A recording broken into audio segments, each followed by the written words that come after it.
The morning steam rose from my battered aluminum pot like ghosts escaping hell, carrying with it the scent of cheap broth and wilted vegetables I'd salvaged from yesterday's market scraps. My fingers, cracked and stained from years of this work, stirred the contents mechanically while my mind drifted somewhere between exhaustion and that numb space where hope used to live. The street corner was mine by default, not choice. No one else wanted this patch of cracked pavement, where the industrial district bled into the forgotten neighborhoods, where factory workers with hollow eyes shuffled past at dawn, too tired to even acknowledge my existence. My food stall wasn't much, a rickety metal cart I'd welded together from discarded parts, a propane burner that coughed and sputtered, plastic stools that wobbled on uneven legs. But it was mine, the only thing in this world that belonged to me. I was invisible here, just another shadow among shadows. Another body taking up space in a city that had no use for people like me. 23 years old, and I might as well have been 100. My reflection in the dented steel of my cart showed a stranger. Hair pulled back in a grease-stained bandana, skin weathered beyond my years, eyes that had learned not to expect anything good. The girl appeared 3 weeks ago. She couldn't have been more than 7, maybe 8. Hard to tell under all that dirt. She never spoke. Just materialized each morning like a ghost, watching me from the alley entrance with eyes too old for her small face.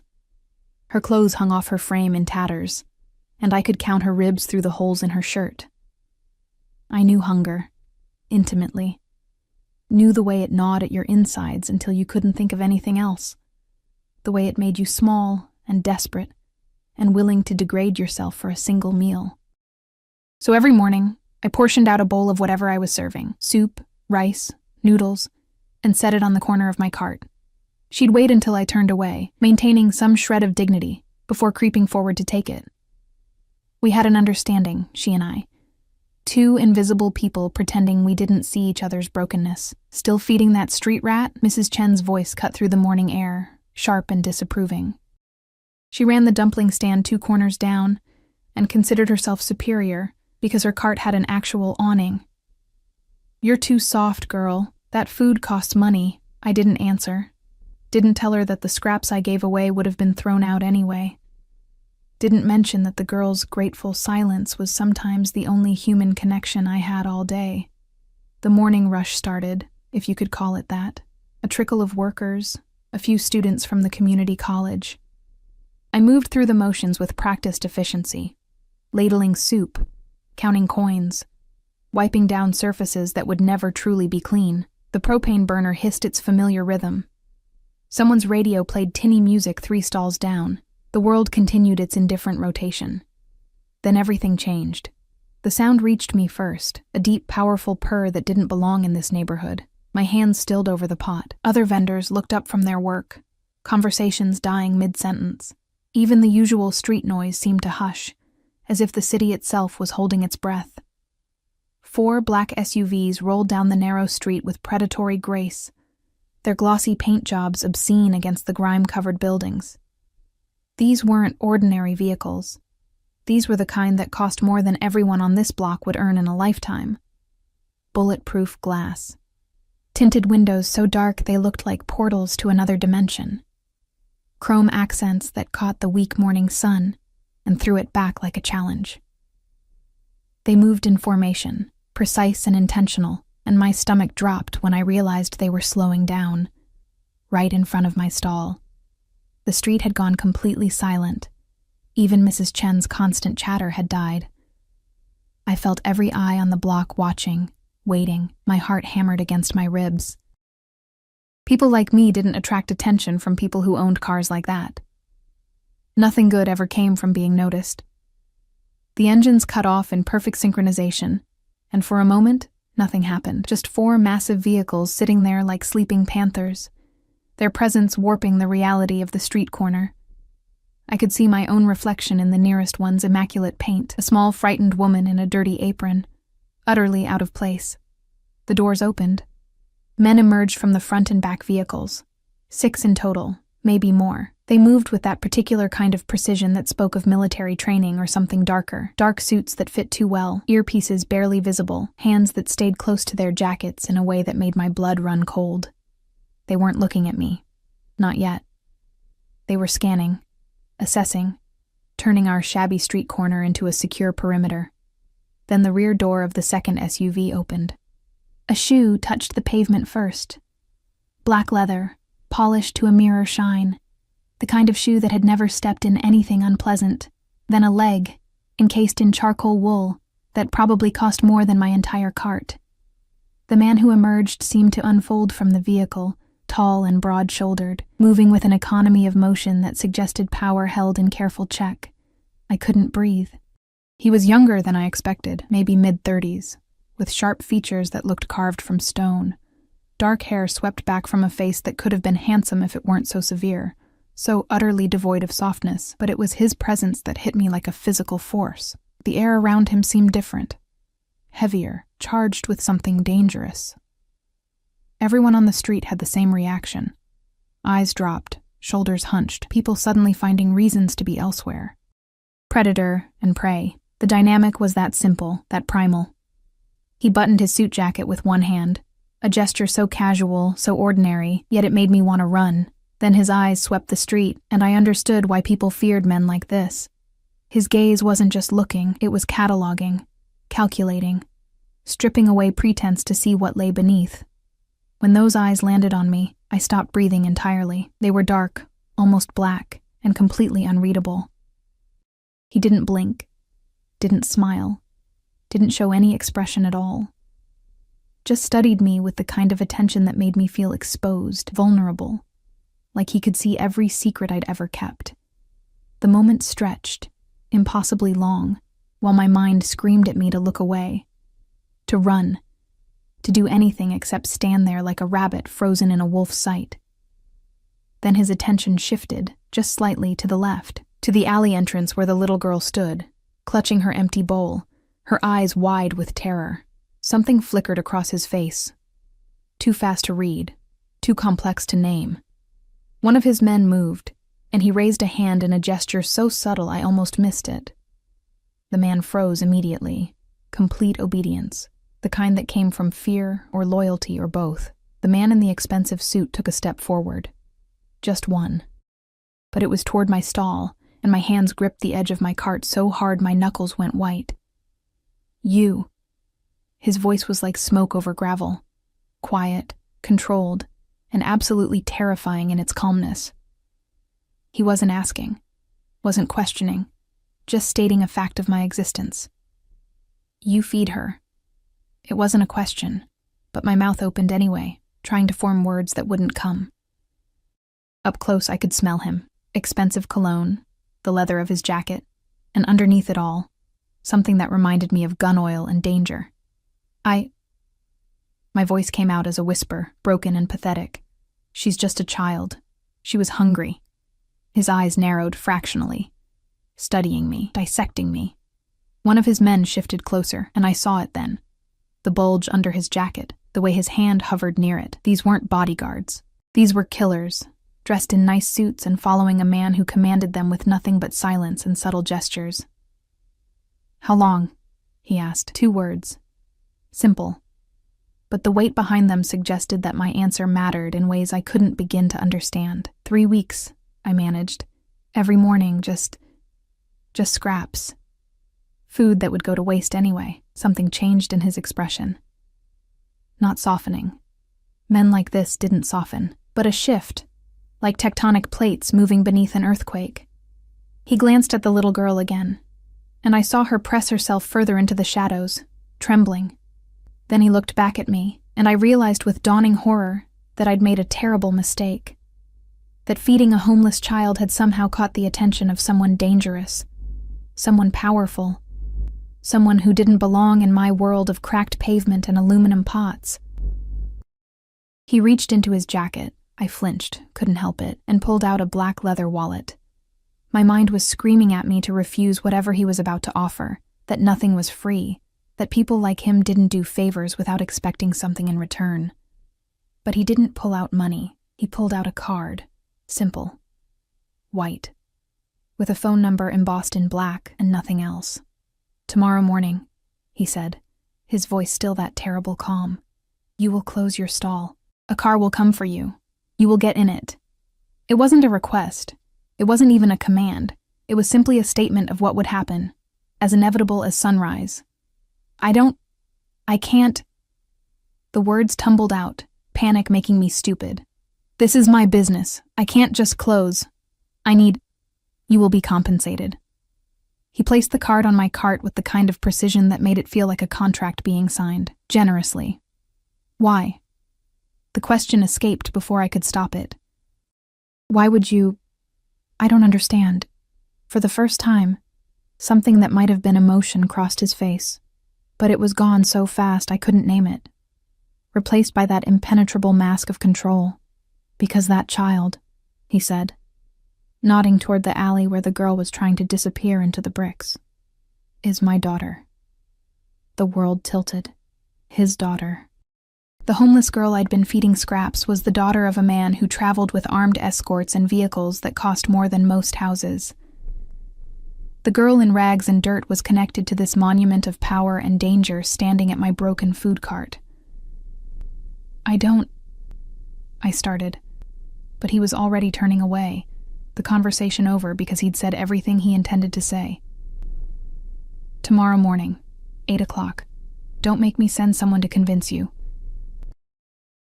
The threat was delivered with the same casual tone someone might use to discuss the weather, which somehow made it infinitely more terrifying. He walked back to his vehicle with that same controlled grace, and his men moved with him like a choreographed dance. Doors opened and closed. Engines purred to life. And then they were gone, leaving only the lingering scent of expensive cologne and the terrible weight of that white card on my cart. I stood there, shaking, while the street slowly came back to life around me. Mrs. Chen was staring at me with a mixture of horror and fascination. Other vendors whispered behind their hands. The girl had vanished completely, disappeared into whatever holes homeless children hide in. I looked down at the card, at the number that seemed to pulse with dark promise. What had I done? What simple act of kindness had I performed that had caught the attention of a man who radiated danger like other people radiated warmth? His daughter. How did a man like that lose track of his own child? Why was she living on the streets, eating my scraps, if she belonged to someone who could buy and sell this entire neighborhood without blinking? My hands were still shaking when I picked up the card. The paper was heavy, expensive, real. This was happening. Tomorrow morning, I would have to make a choice. Get in that car, or refuse a man who clearly wasn't accustomed to being refused. The sun climbed higher, and I went through the motions of my day.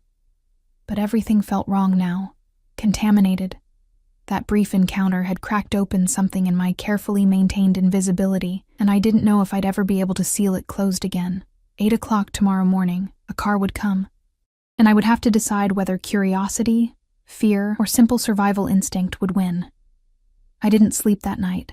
How could I? The card sat on the overturned crate I used as a nightstand in my cramped room above the Chinese bakery, glowing white in the darkness like a small rectangle of damnation. Every time I closed my eyes, I saw his face, that carved stone expression.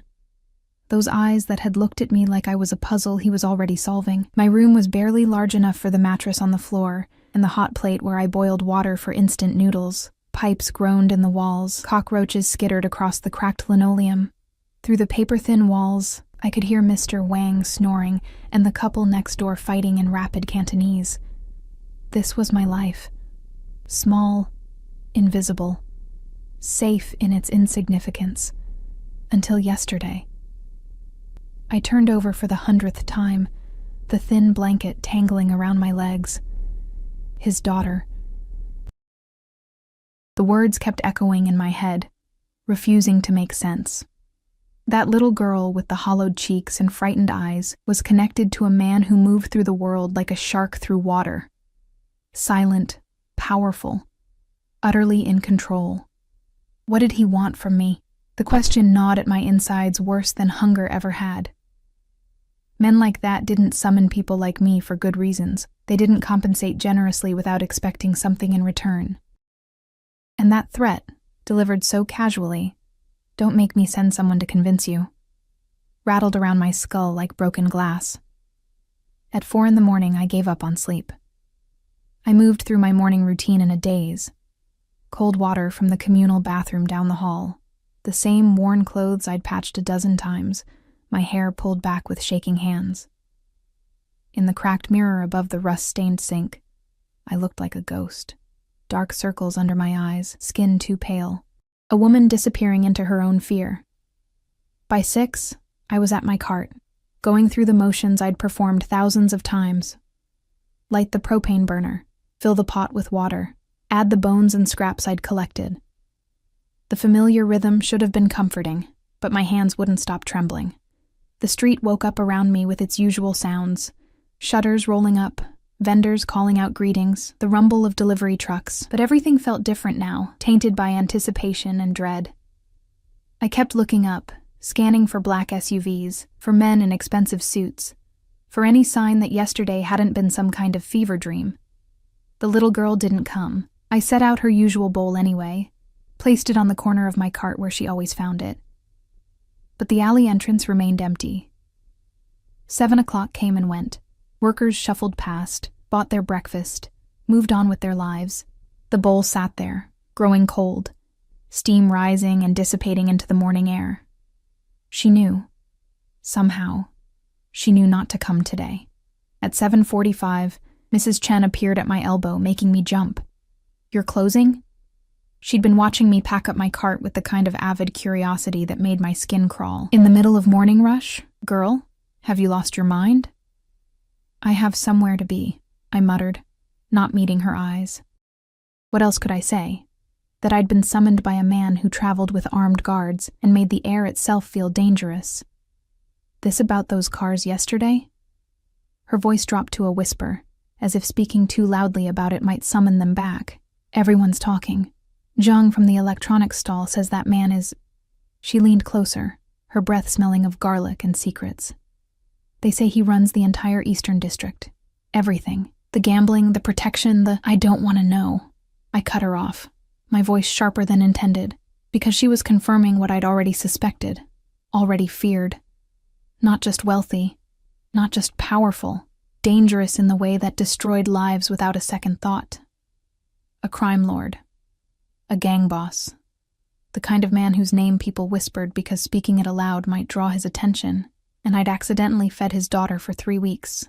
At 7:58, I locked my cart with hands that wouldn't stay steady. The street felt different. Watching, waiting. Other vendors had found reasons to be near their stalls, pretending not to stare at me. Word had spread. Everyone knew something was about to happen. The black Mercedes pulled up at exactly 8 o'clock. Not the SUVs from yesterday, but the effect was the same. The car was obscene in its perfection. Gleaming paint, windows tinted so dark they looked solid, chrome that caught the morning light. It glided to a stop in front of my cart, as silently as a predator stalking prey. The driver's door opened, and a man emerged. Not the boss from yesterday, but cut from the same cloth. Dark suit, earpiece, eyes that scanned the street with professional efficiency. He was older, maybe 50, with silver threading through his hair and a scar along his jawline that spoke of a violent past. Miss Song. Not a question. He knew who I was, had probably known everything about me before the car even arrived. "I'm here to escort you." My feet felt rooted to the pavement. This was real. This was happening. I could refuse, could turn around and disappear into the warren of streets and alleys I knew so well. But the memory of that quiet threat echoed in my mind. "Don't make me send someone to convince you." "Where?" My voice came out steady, which surprised me. "Where are you taking me?" "Somewhere safe." His expression didn't change, but something in his tone suggested he understood my fear. "You have my word. No harm will come to you today. Today." The qualifier wasn't lost on me. He opened the rear door, and I caught a glimpse of the interior. Leather seats the color of cream, wood paneling, space that felt obscene compared to the cramped quarters of my life. This car probably had better living conditions than my room. I looked back at my cart one last time. My entire world, contained in a few square feet of dented metal and dreams that had died years ago. If I got in that car, something would change. I could feel it in my bones, the way animals sense earthquakes before they hit. But what choice did I really have? I climbed in. The door closed with a sound like a vault ceiling, and suddenly the street noise disappeared. The car was soundproofed, cocooning me in silence so complete it made my ears ring. The leather seat was soft enough to sink into, and I perched on the edge, afraid to touch anything, afraid that existing in this space might somehow contaminate me. The driver got in without a word, and we pulled away from the curb. I watched through the tinted windows as my street corner receded. Mrs. Chen staring open-mouthed, other vendors clustering together to gossip, my cart sitting there like an abandoned ship. We drove through the city, leaving the industrial district behind. The buildings changed, became taller, cleaner, more expensive. We passed shopping districts I'd never dared to enter, restaurants with prices I couldn't comprehend.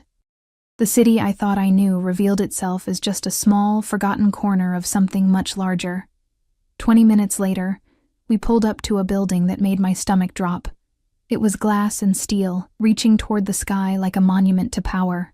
The kind of place where people like me only entered through service entrances, if at all. A doorman in a uniform that probably cost more than my monthly rent stood at attention. Other luxury cars lined the curved driveway. "This way, please." The driver had materialized at my door, hand extended to help me out. I stepped onto pavement so clean I could see my reflection in it, feeling utterly out of place in my patched clothes and worn shoes. People in expensive suits walked past, and I could feel their eyes sliding over me, dismissing me as someone who'd taken a wrong turn. We entered through the main doors, not the service entrance, which somehow made it worse. The lobby was all marble and gold accents, with a ceiling 3 stories high and a chandelier that probably cost more than I'd earn in 10 lifetimes. My footsteps echoed, announcing my inadequacy to everyone present. The elevator was made of glass, and I watched the city shrink beneath us as we rose. 20th floor, 30th, 40th. The numbers kept climbing until I lost count, until we were so high that the streets below looked like toys. We stopped at the top floor. The doors opened directly into a penthouse apartment that stole what little breath I had left. Floor-to-ceiling windows offered a view of the entire city spread out like a kingdom. The furniture looked like art. Everything was white and chrome and glass. So clean and perfect it didn't seem real. And standing by the windows, silhouetted against the morning light, was him. He turned as I entered, and the impact of his presence hit me all over again. In the daylight streaming through those massive windows, I could see details I'd missed yesterday. The precise cut of his suit, the watch on his wrist that probably cost more than my food card 100 times over. The way he held himself, like a man who'd never doubted his right to occupy space. Miss Song. He said my name like he was tasting it, testing how it felt in his mouth. "Thank you for coming." As if I'd had a choice. "You're wondering why you're here." He gestured to a white leather chair that looked too expensive to sit in. "Please." I sat, perching on the edge again, my hands twisted in my lap. He remained standing, maintaining the height advantage, the power dynamic. Everything about this was calculated, controlled. He moved to a sideboard and poured amber liquid into a crystal glass. "It's 8 in the morning," I said before I could stop myself. The corner of his mouth twitched, not quite a smile, but an acknowledgement of something. Whiskey is appropriate at any hour when discussing family matters. He took a sip, his eyes never leaving mine. "You fed my daughter. I didn't know she was yours," the words tumbled out. "She was just a hungry child. I would have fed any—" "I know." He cut me off, his voice still that terrible calm. "I've had people watching this street for 2 weeks. Watching her. Watching you." He set the glass down with a soft click. "You never asked her for anything, never tried to use her. Fed her. Just—" The admission that I'd been under surveillance should have terrified me more than it did, but I was already so far beyond normal fear that it just added to the surreal quality of the morning. Why was she on the streets? The question burst out before I could consider whether asking it might be dangerous. If she's your daughter, why was she living like that? Starving? Alone? Something dark crossed his face, and for the first time, I saw emotion crack through his controlled exterior. Rage. Barely leashed, burning just beneath the surface. Her mother took her. The words came out clipped, precise, each one costing him something. Took her and ran. thought she could hide, thought she could use my own daughter as leverage, as a bargaining chip in games she didn't understand. He turned back to the window, his shoulders rigid. She left May on the streets when she realized I was closing in, abandoned her like trash rather than let me find them together. May. The little girl had a name now, and somehow that made everything more real, more painful. "Where is she now?" I asked. "May, is she safe?" He looked at me then, really looked at me, and I saw something shift in his expression. Surprise, maybe, that my first concern was the child rather than my own safety. "She's in the next room, with a doctor getting proper care." He paused. "She won't speak. Hasn't said a word since we found her yesterday. The trauma." His jaw clenched. "But she pointed to you. In the photographs we showed her of the street. Pointed to you and held up her bowl." My throat tightened. She just needed someone to see her, to acknowledge she existed. "Yes." The single word carried weight I didn't fully understand. He moved closer, and I had to fight the urge to press myself back into the chair. "Which brings us to why you're here." This was it. The real reason. The price for whatever compensation he'd promised. May needs stability, routine. Someone she trusts. He stopped directly in front of me, and I had to crane my neck to meet his eyes. Someone who showed her kindness without expecting anything in return. Someone who saw a child, not an opportunity. "I don't understand. I want you to take care of her." The world tilted again, reality shifting beneath my feet. "What?" "Move into this building. A separate apartment, fully furnished and secured. Your job will be to provide May with care, with stability, with the gentle presence she needs to heal from what her mother did." His voice remained calm, but I could hear steel underneath. "You'll be compensated well enough that you'll never need to worry about money again. All I ask is that you give my daughter what she needs most, someone who sees her as a person, not as a pawn." I opened my mouth, closed it, tried to process what he was offering. Leave my life behind, live in luxury, care for a traumatized child. It sounded too good to be true, which meant it probably was. "Why me?" I managed. "I'm nobody. You could hire professionals, nannies with actual experience. She doesn't trust professionals." He crouched down, bringing himself to eye level, and the gesture was so unexpected I forgot to breathe. "She trusts you, the woman who fed her when she was invisible to everyone else. That's not something money can buy." His eyes were so dark, so intense, and this close I could see the faint scar along his temple, the exhaustion he hid beneath that controlled exterior. This was a man who'd been searching for his daughter, who'd probably torn the city apart looking for her. And now he was here, asking, not ordering, actually asking for my help. "I need time," I whispered, "to think. It's too much. I can't just—" "You can." He stood, towering over me again.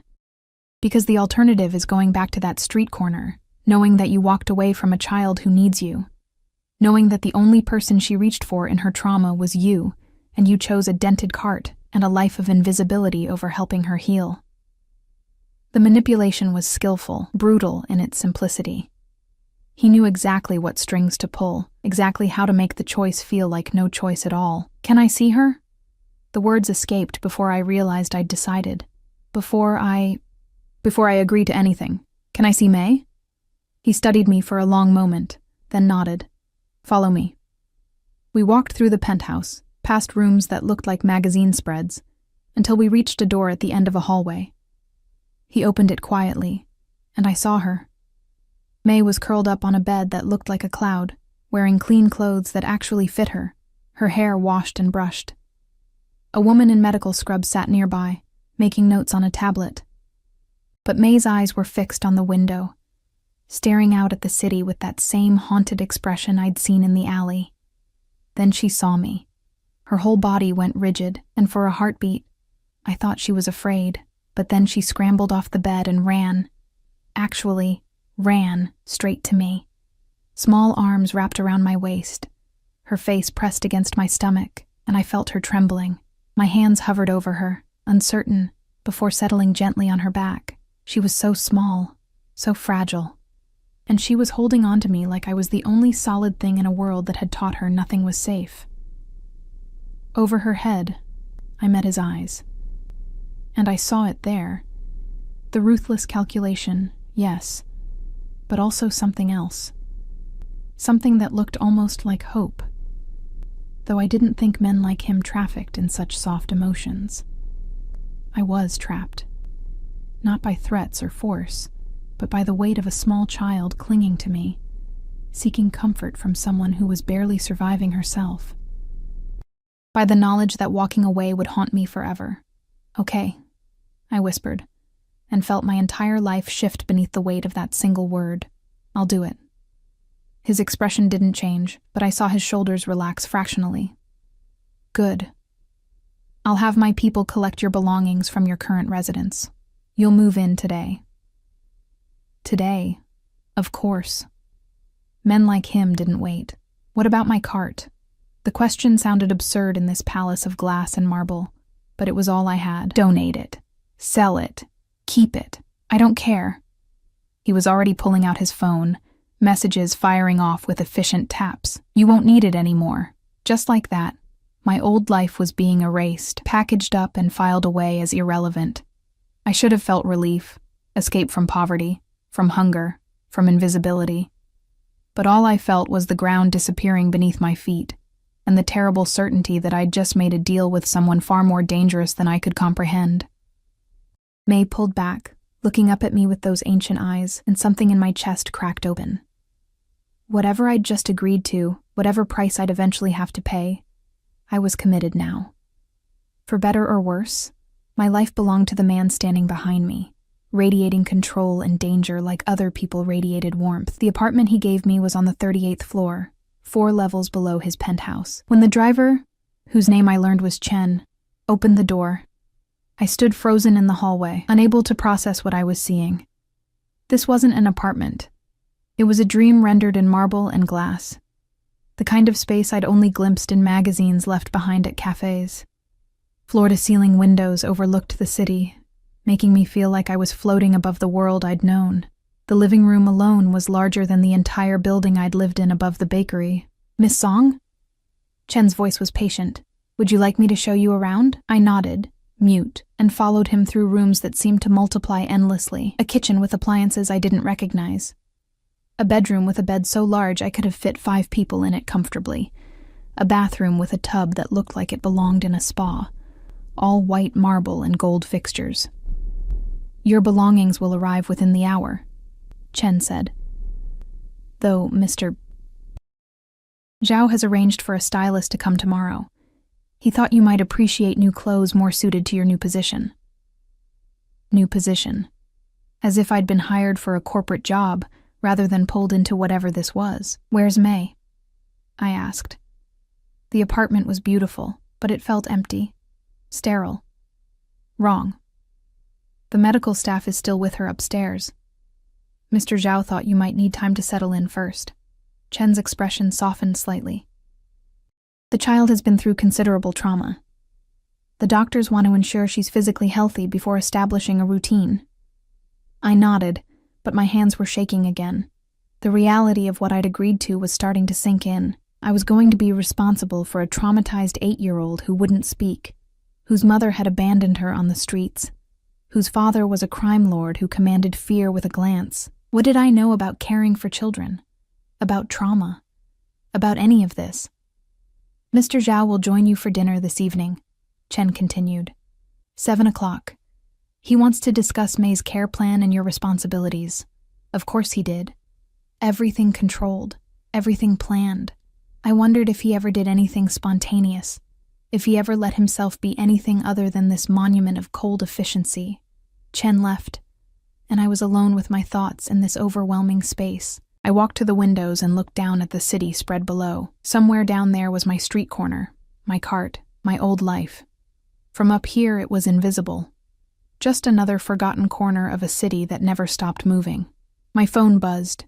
A cheap device that looked absurd in this luxury apartment. A text from an unknown number. Your building access code is 8273.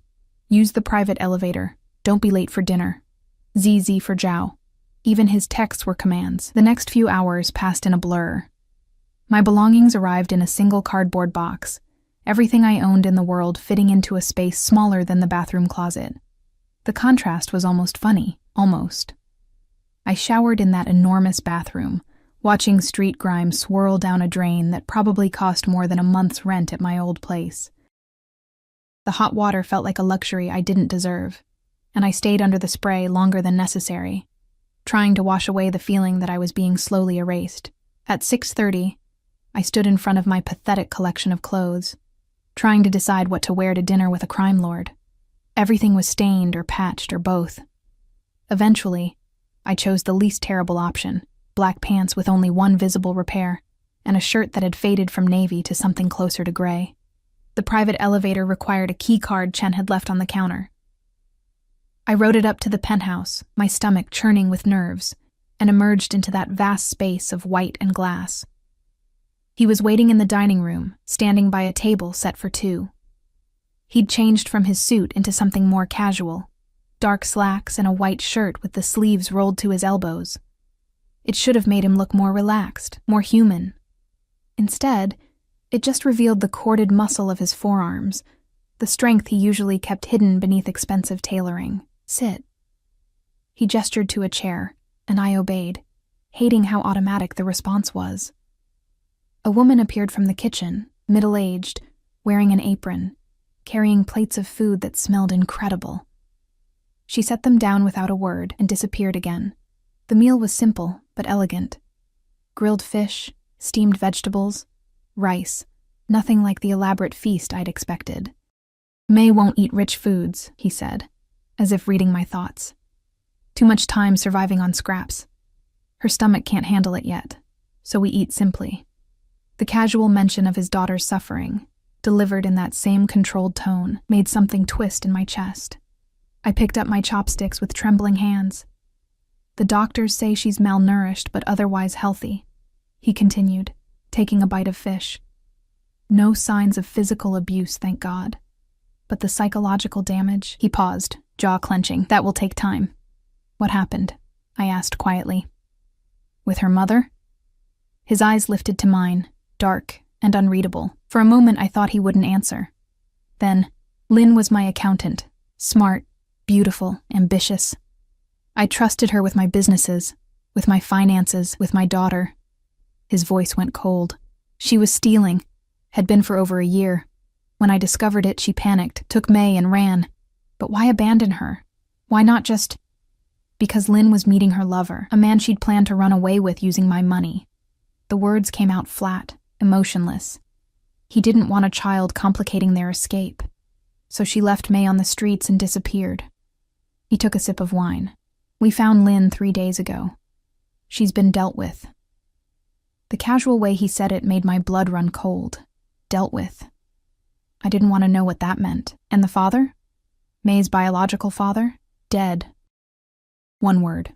Final. Car accident when she was 2. I married Lynn a year later, adopted May legally. She's my daughter in every way that matters. I looked down at my plate, processing this. A crime lord who'd taken in his dead employee's child, who'd married the woman and claimed the girl as his own. It didn't fit the monster narrative, which somehow made him more dangerous, not less. "Why do you care?" The question burst out before I could stop it. "You could hire anyone. Why does it matter if May trusts me specifically?" He set down his chopsticks with deliberate precision. "Because trust is rare in my world. Everyone wants something. Everyone has an angle." His eyes pinned me in place. "But you fed a starving child expecting nothing in return. That kind of genuine goodness is so rare I almost didn't believe the reports." "I'm not good," I said. I was hungry once. I know what it feels like to be invisible." "Yes." Something flickered in his expression. "I know. I had you investigated thoroughly. Parents dead in a factory fire when you were 16. No other family. Been on your own ever since. Never arrested. Never involved in anything illegal. Just surviving, day by day, without asking for help from anyone.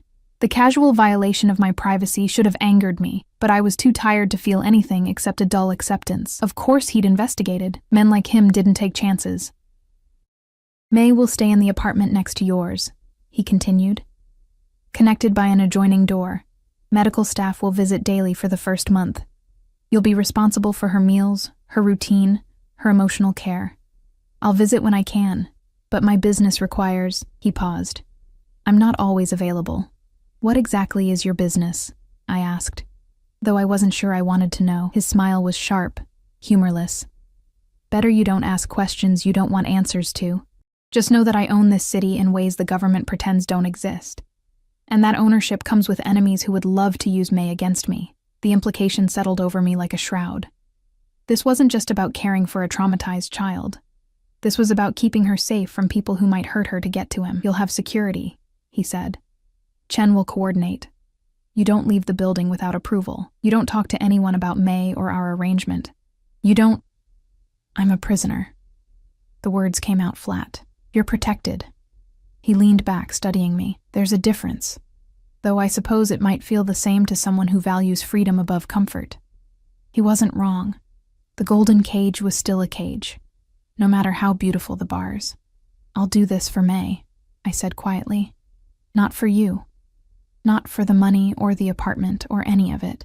For that little girl who held on to me like I was the only safe thing in her world. Something changed in his expression. Respect, maybe. Or recognition. That's exactly why I chose you. He stood, dinner apparently over. Chen will brief you on security protocols tomorrow. The stylist will arrive at 9. And May will move into her apartment the day after, once the doctors clear her. He started to walk away, then paused. One more thing. You call me Zhao. Not Mr. Zhao, not sir. Just Zhao. We're going to be in each other's lives for the foreseeable future. Formality is unnecessary. Before I could respond, he was gone, leaving me alone with half-eaten food and the crushing weight of my new reality. I was trapped in a penthouse prison, responsible for a child I barely knew, bound to a dangerous man whose world I didn't understand. And somewhere in the midst of all this fear and confusion, I realized I couldn't remember the last time someone had said my name with anything other than dismissal. He'd called me Miss Song like it mattered. Like I was a person worth acknowledging.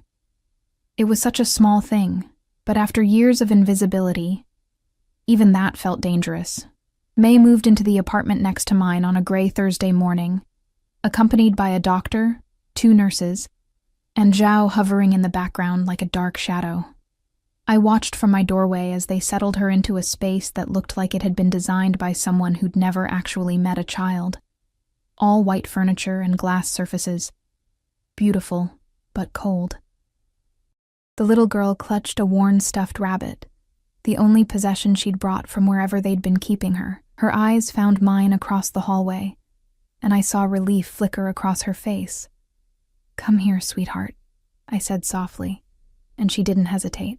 She crossed the distance between us and pressed herself against my side. That rabbit crushed between us. Zhao's expression shifted as he watched, something almost like pain crossing his features before that mask of control slammed back into place. I'll leave you to get her settled, he said, his voice carefully neutral. Chen is outside if you need anything. Then he was gone, and I was alone with a traumatized child who wouldn't speak and a security guard lurking in the hallway. The first week was harder than I'd imagined. May followed me everywhere, a silent shadow who panicked if I was out of her sight for more than a few minutes. She wouldn't sleep in her own bed. The first night, I found her curled up outside my door at 3 a.m, shaking. After that, she slept in my bed, that rabbit clutched to her chest. Her small body pressed against mine like she was afraid I'd disappear. She wouldn't eat unless I ate first. Wouldn't bathe unless I stayed in the bathroom. Wouldn't do anything without constant reassurance that I wasn't leaving. The medical staff came daily, poking and prodding, asking questions she wouldn't answer. I watched her shrink into herself during these visits, becoming smaller and more fragile, until I finally snapped at the lead doctor. She needs space, I said, my voice sharper than intended. You're treating her like a problem to solve instead of a child who needs time. The doctor, a severe woman named Dr. Chen, raised an eyebrow. We're trying to help her, then help her by giving her room to breathe. After that, the visits became less frequent, and slowly, painfully slowly, May began to relax. Zhao visited every evening at 7, like clockwork. He'd arrive in his expensive suits, shed his jacket in the entryway, and sit with May for exactly 1 hour. Sometimes they'd watch television together in silence. Sometimes he'd read to her from books he brought. Children's stories that sounded strange in his deep, controlled voice. Sometimes they'd just sit, existing in the same space. He never pushed her to speak, never demanded affection, just was there. Constant. Reliable. I'd watch from the kitchen, pretending to prepare dinner while actually studying this strange dynamic. The most dangerous man I'd ever met. Sitting cross-legged on the floor with a mute 8-year-old. Reading about magical kingdoms and brave princesses. It didn't fit. None of this fit. "You're staring," he said one evening. Not looking up from the book, I flushed, caught. It's strange. Seeing you like this." "Like what?" He turned a page, his voice mild. "Human." That made him look up. May had fallen asleep against his shoulder, her rabbit tucked under her chin. His hand rested on her back, protective, gentle. "You thought I was a monster. I thought you were dangerous. I am dangerous." He said it simply, a statement of fact. But not to her. Never to her. Something in my chest tightened. I moved closer, kneeling beside them. "She trusts you. Even after everything, she shouldn't." His jaw clenched. I failed her. Let Lynn take her. Didn't realize what was happening until it was almost too late. "You found her. You brought her home." After she'd been living on the streets for 3 weeks, eating scraps, sleeping in alleys. His voice went cold, but I heard the self-loathing underneath. What kind of father allows that to happen? The kind who's human enough to make mistakes. I reached out without thinking, my hand covering his where it rested on May's back. "She's safe now. That's what matters." He stared at my hand on his, and I realized what I'd done, touched him.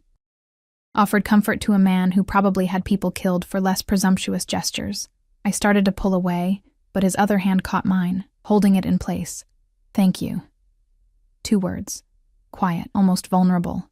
For taking care of her. For being what she needs. His hand was warm, calloused in unexpected places. Our eyes met, and something shifted in the air between us. Something dangerous and electric that made my breath catch. Then May stirred, and the moment shattered. He released my hand and stood carefully, lifting her with an ease that spoke of practice. "I'll put her to bed." I watched him carry her to my bedroom, because she still wouldn't sleep in her own, and tuck her in with a gentleness that seemed impossible from a man who radiated controlled violence. He kissed her forehead, whispered something I couldn't hear, and then he was striding past me toward the door. "Zhao," I called out, and he paused. "You're a good father. Whatever else you are, you're good to her." His shoulders tensed. "Don't make the mistake of thinking I'm good, Anya." My name in his mouth felt intimate, dangerous. I'm not. I just love my daughter enough to pretend. Then he was gone, leaving me with the echo of my name and the lingering warmth of his hand on mine. The weeks blurred together. May began to smile. Small, tentative things that felt like victories. She started drawing, filling page after page with images of flowers and sunshine and, always, a woman and a small girl holding hands.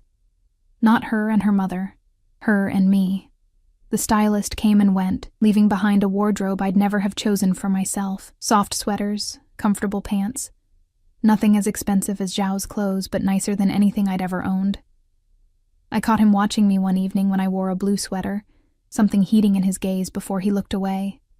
Chen taught me the security protocols. Cameras everywhere, panic buttons, codes and procedures. The building was a fortress, and we were locked inside it, but it didn't feel like a prison anymore. It felt like safety, until the night everything changed.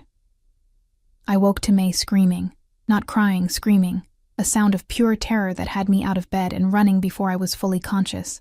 She was sitting up, eyes wide and unseeing, caught in a nightmare that had her clawing at her own arms. "May, sweetheart, it's okay." I reached for her, and she lashed out, connecting with my cheek hard enough to make me see stars. "Don't let her find me." The words burst out of her, the first she'd spoken in months. "Don't let Mama find me. She'll leave me again. May, listen to me. I grabbed her hands, holding them firm but gentle. Your mama can't hurt you anymore. You're safe. I promise you're safe. She collapsed against me, sobbing so hard her whole body shook. I held her, rocking, whispering reassurances that felt inadequate against the magnitude of her fear. The door burst open. Zhao stood there in pajama pants and nothing else, his hair disheveled, eyes wild. Behind him, Chen had his gun drawn. What happened? Zhao demanded. Nightmare, I managed. She spoke, Zhao. She finally spoke. He was across the room in 3 strides, kneeling beside the bed. May? Baby, look at me. She turned her tear-stained face to him, and her voice came out small, broken. Is Mama gone? Really gone? His expression cracked, raw pain bleeding through. Yes. She can't hurt you anymore, I promise. You promised before. The accusation in her small voice was devastating. You said she loved me. You said she'd never leave. I was wrong. He pulled her into his arms, and I saw his hands shaking. I was so wrong, and I'm sorry. But this I can promise. And Anya and I will never let anyone hurt you again. Anya and I. As if we were a unit, a team. May's sobs gradually quieted, and she fell into an exhausted sleep between us. Zhao sat on one side of the bed, me on the other, both of us afraid to move and wake her. Thank you, he said finally, his voice rough. For being here, for knowing what to do. I didn't know what to do, I looked down at May's sleeping face. I just held her. Our eyes met across the bed, and I saw something in his gaze that terrified me more than his reputation ever had. Want, need, the kind of dangerous attraction that could destroy what little stability we'd built. I should go, he said, but didn't move. Yes, I agreed, but didn't look away. The moment stretched, heavy with things we couldn't say, shouldn't want. Then he stood and walked to the door, paused, looked back. She spoke because of you, because she feels safe with you. His voice was low, intense. Thank you for giving her that, for giving us both that. And then he was gone, leaving me alone with a sleeping child, and the dangerous realization that I was falling for a man I should fear, a man who could destroy me with a word. A man I was starting to trust despite every instinct screaming that it was a mistake. 3 months passed like a dream I was afraid to wake from. May bloomed. That was the only word for it. She started talking in full sentences, laughing at cartoons, asking endless questions about everything. The haunted look in her eyes faded, replaced by something that looked almost like childhood. She started calling me Anya G, Sister Anya, and the term of endearment made my chest ache every time. And Zhao became a constant presence in our lives. His evening visits stretched longer. 7 o'clock became 8, then 9. He started staying for dinner, the 3 of us eating together like some strange approximation of a family. He taught May to play chess, his patient explanations at odds with the ruthless man I knew he was in the outside world. Sometimes I'd catch him watching me across the table, his dark eyes intense with something that made my skin feel too tight. The touches became more frequent, his hand on my lower back as he passed, fingers brushing mine when we both reached for May. Once, when I stumbled on the carpet, he caught me against his chest, and I felt his heart racing as fast as mine before he set me carefully away. We were dancing around something dangerous, both of us knowing it, but neither willing to name it, until the night Chen knocked on my door at midnight. Miss Song. His face was grave. There's been a situation. Mr. Zhao requests your presence upstairs. Immediately. My heart dropped. May is sleeping. I'll watch her personally. But you need to come now. I followed him to the penthouse, my mind racing through terrible possibilities. The elevator ride felt endless. When the doors opened, I found Zhao standing by the windows, his suit jacket discarded, sleeves rolled up, a glass of whiskey clutched in his hand. Leave us, he said to Chen without turning around. The door closed and we were alone. What's wrong? I moved closer, fear making my voice shake. What happened? He turned, and I saw it in his face. fury barely contained, violence simmering just beneath the surface. Someone tried to get to May today. The world tilted. What? A woman approached her school. He'd enrolled May in a private academy 2 weeks ago, with security so tight it felt like a fortress. Claimed to be her aunt, had photographs, documents. It was sophisticated, professional. But May's safe. Because I have good people. He drained the whiskey, set the glass down with controlled precision. But they found her, Anya. My enemies know about May, which means they know about you. The implication settled over me like ice water. I'd been so focused on the bubble we'd built, this strange, safe world, that I'd forgotten what existed outside it. The danger, the violence, the people who would hurt a child to make a point. I'm doubling your security, he continued. You and May don't leave this building without my explicit approval. Not for school, not for anything. I'm bringing tutors here. You're trapping us. The words came out sharper than intended. Locking us away like I should have done from the beginning. He crossed the distance between us in 2 strides, and suddenly he was too close, his presence overwhelming. I was careless. Thought the happiness I saw in both of you was worth the risk, but I won't gamble with your safety. Either of you. Zhao, do you understand what they'll do if they get their hands on you? His voice dropped, becoming something dark and terrible. What they'll do to hurt me. You and May are the only things in this world He stopped, jaw clenching. The only things that matter. The confession hung between us, raw and devastating. I stared up at him, seeing past the control to the fear beneath. He was terrified. This man who commanded an empire built on violence was afraid of losing us. Then teach me, I said. The word surprised us both. Teach me to protect myself, to protect May. Don't just lock us away. Make us strong enough to survive in your world. Something shifted in his expression. That's not a world you want to be part of. I'm already part of it. I stepped closer, closing the gap between us. The moment I fed your daughter, the moment I agreed to this, I became part of it.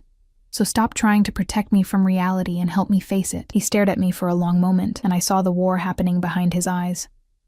Then his hand came up, fingers threading through my hair, tilting my face up to his. You're remarkable, he whispered. Brave and foolish and completely remarkable. Zhao. He kissed me. It wasn't gentle. It was months of tension releasing all at once, desperate and consuming. His other arm wrapped around my waist, pulling me against him, and I melted into it despite every rational thought screaming that this was a mistake. His mouth was demanding, claiming, and I kissed him back with equal hunger, my hands fisting in his shirt. When we finally broke apart, both breathing hard, his forehead rested against mine. I can't offer you a normal life, he said, his voice rough. I can't promise safety or peace or any of the things you deserve. I don't want normal. The truth of it shocked me. I want this. You, May, this strange, complicated thing we've built. Even knowing what I am, what I do? I know you're dangerous. My hand slid up his chest, feeling his heart racing beneath my palms. I know you've done terrible things, but I also know you read bedtime stories to your daughter, that you make sure we eat healthy meals, that you look at me like I'm something precious instead of invisible. His grip tightened. You are precious, both of you. Which is why I need to keep you safe, even if it means we'll be safer together. I pulled back enough to meet his eyes. You, me, and May. A real family. Not just people playing roles. A family. He tested the word like it was foreign. I don't know how to do that. How to be normal. Good thing I don't need normal. I smiled and watched something in him soften. I just need you to stop pushing me away. He kissed me again. Slower this time. Tender in a way that made my chest ache. When he pulled back, his thumb traced my cheekbone. I love you, he said simply. I've been falling in love with you since I watched you feed my daughter without expecting anything in return. Since I saw you choose kindness when the world had given you every reason to be bitter. Tears burned my eyes. I love you too, even though you're terrifying and controlling and completely impossible. He laughed.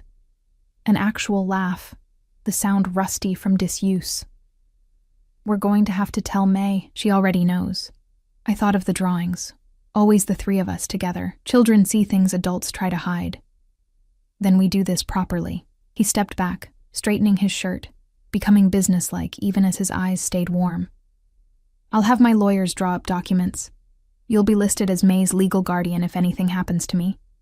You'll have access to accounts, properties, everything you need to keep her safe. Zhao, that's not necessary. It is. His voice went hard. My world is dangerous. I have enemies who would love to see me fall. If something happens, I need to know you and May will be protected. That you'll have the resources to disappear if you need to. The reminder of reality was sobering, but I nodded. Okay.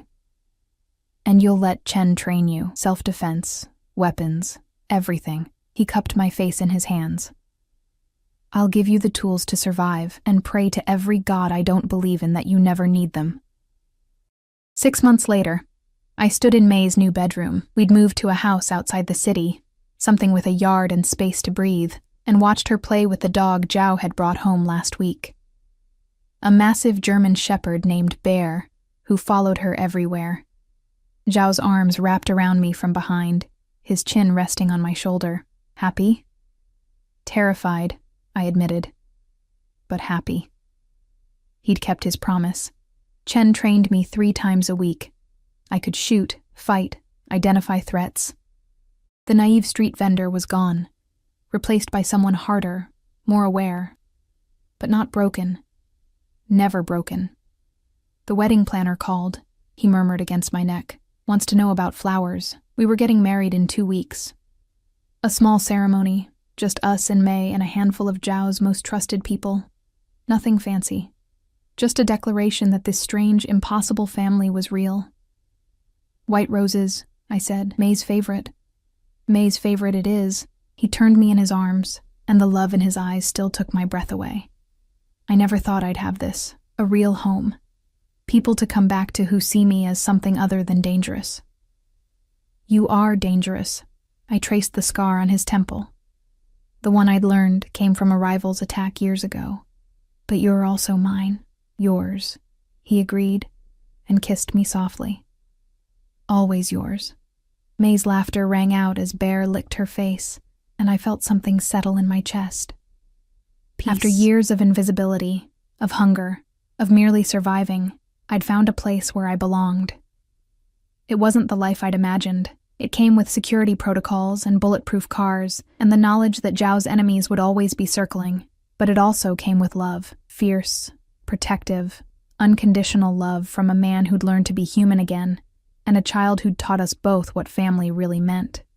Anya ji, Baba, come play, May called out, using the word for father naturally now, all traces of her trauma fading into memory. Zhao took my hand, and together we walked into the sunshine, into the yard where our daughter was laughing, into the future we'd built from broken pieces and unexpected kindness. I'd been a roadside food seller feeding a homeless girl. Now I was home, and that made all the danger, all the fear, all the impossible complications worth it. Because love, real, transformative love, was worth any price. Even if it came wrapped in darkness and danger. Even if it required becoming someone new. We were a family. Broken, strange, held together by choice rather than blood. But we were real. And we were finally, beautifully free.